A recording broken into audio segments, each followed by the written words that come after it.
Silent ready 5 second start.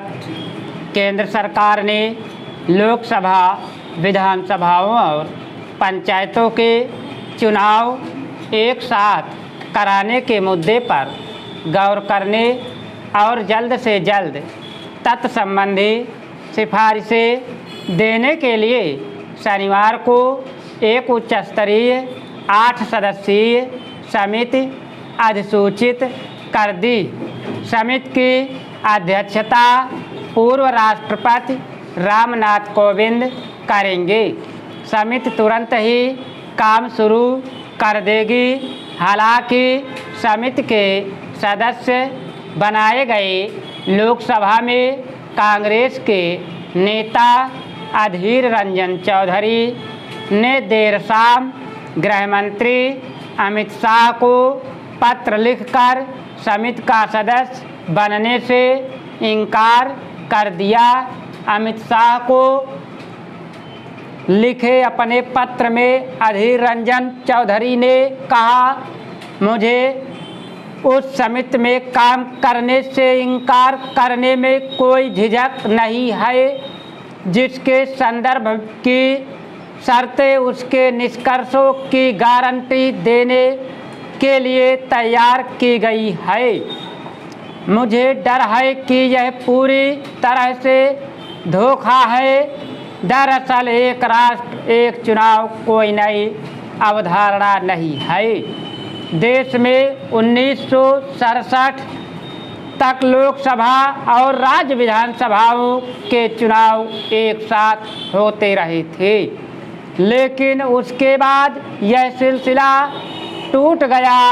हालांकि इसके लिए तत्कालीन प्रधानमंत्री इंदिरा गांधी को जिम्मेदार ठहराया गया, परंतु हकीकत यह थी कि राजनीतिक दलों को बहुमत मिलने में दिक्कतें आने लगी थी।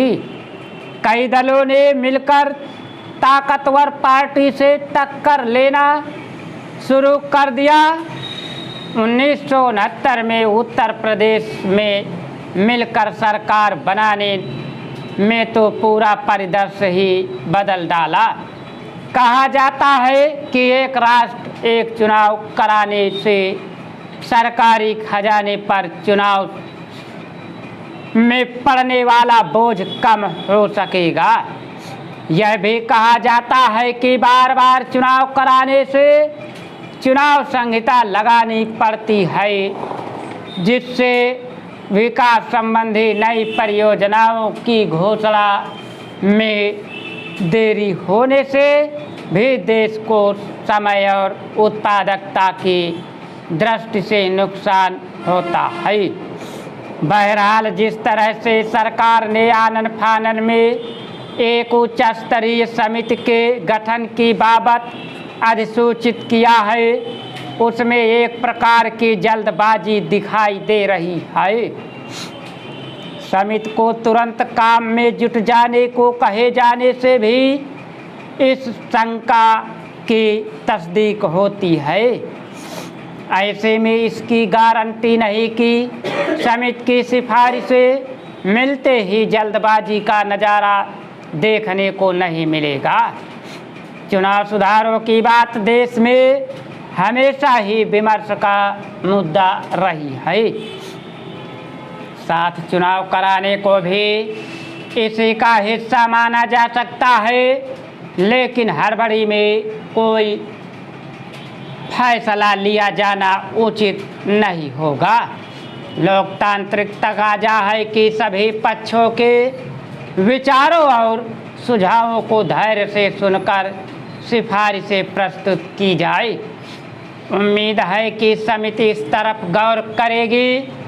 राजस्थान के प्रतापगढ़ जिले में एक आदिवासी महिला को निर्वस्त्र घुमाने के मामले में 10 लोग गिरफ्तार हो चुके हैं।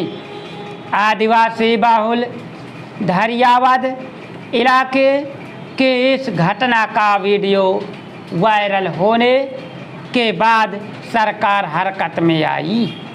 वीडियो में महिला के कपड़े जबरन उतारे जा रहे हैं, वह रोते हुए गिड़गिड़ा रही है। स्टॉप। अगर तुम लोग नए हो तो सब्सक्राइब करो, वो जो लाल वाला बटन है उसके साथ सूर्य नमस्कार करो या फिर अनुलोम विलोम, मुझे नहीं पता, बस क्लिक हो जाना चाहिए। अब मैं भी जा रहा हूं, मुझे बच्चों